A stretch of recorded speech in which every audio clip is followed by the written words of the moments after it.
Hey, this is Jim. It's 11:48 a.m. in San Francisco, California on April the 24th.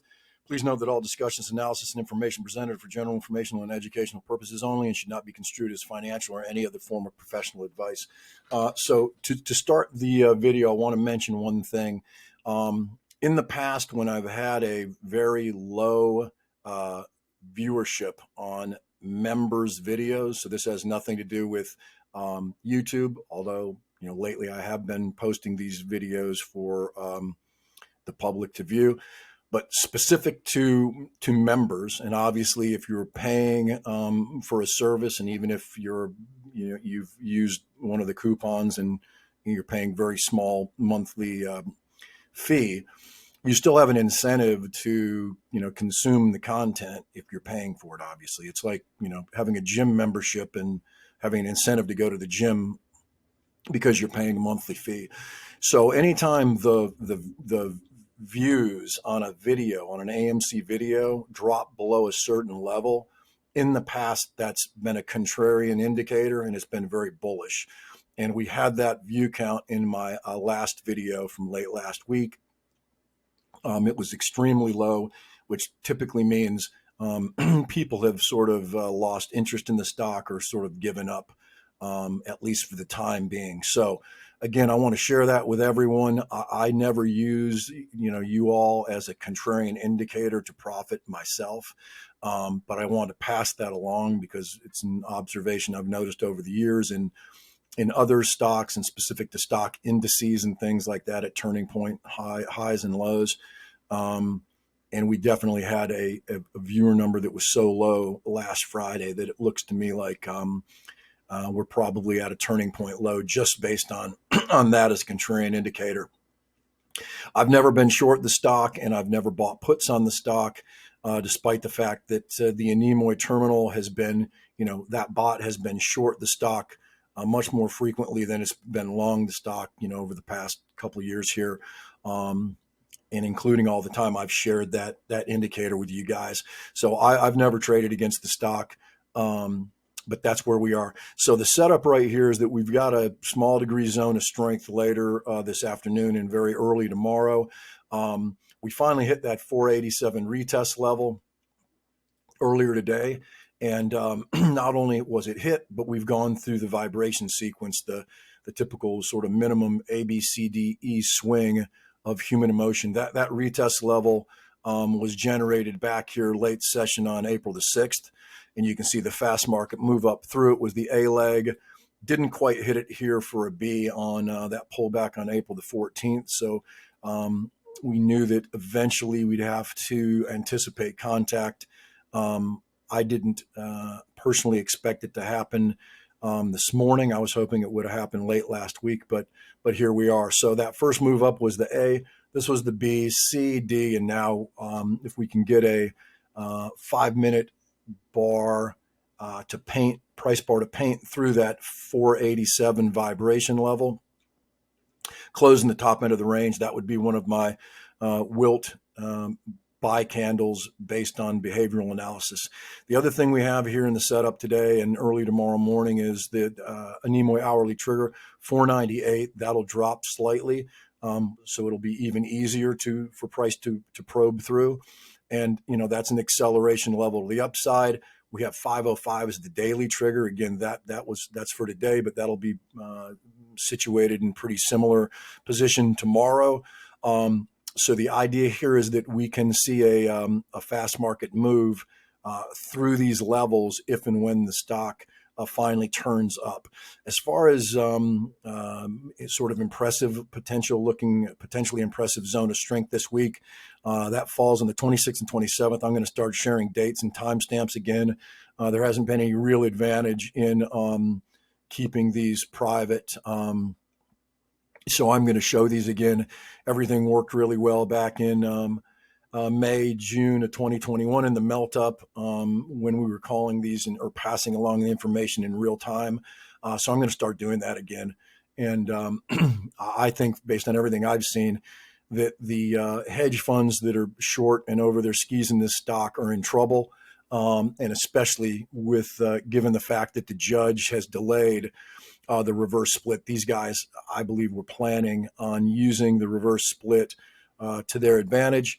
And although down the road, it didn't take away from how bullish the stock looks in my work, I still personally would rather not sit through a reverse split followed by a potential beating, even if that's followed then by a major rally to the upside. Most of the people I know aren't in a position to, double their position they've been holding for the past 2 years plus. And so really the people that benefit from the reverse split and any price action to the downside post reverse split would be the shorts in covering into the dilution, and then people who have been sitting on the sideline and want to join on the bullish side of the movement for the first time. So as far as the people who are responsible for saving the company and putting tens of millions of dollars, with $244 million, I guess, into the pockets of insiders, those people aren't in a great position to benefit. I'm on the other side. So again, the bottom line in my mind is if the judge continues to slow walk this process, or better yet, decides that a 1-for-10 reverse split is a bad deal for existing shareholders and sends the company management team back to the drawing board and forces them to do revote on something that's less draconian, maybe 1-for-5, I think is to everyone's benefit and something that we could possibly see.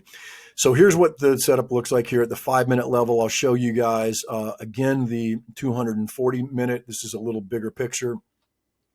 240-minute price bars. Again, this is the zone of strength that we're in. You can see how nicely the stock started to rise into the front end of it and then beaten back down again. The good news is that we took care of that 487 retest level and all the vibrations. So now there's really nothing that to prevent the stock from moving back up.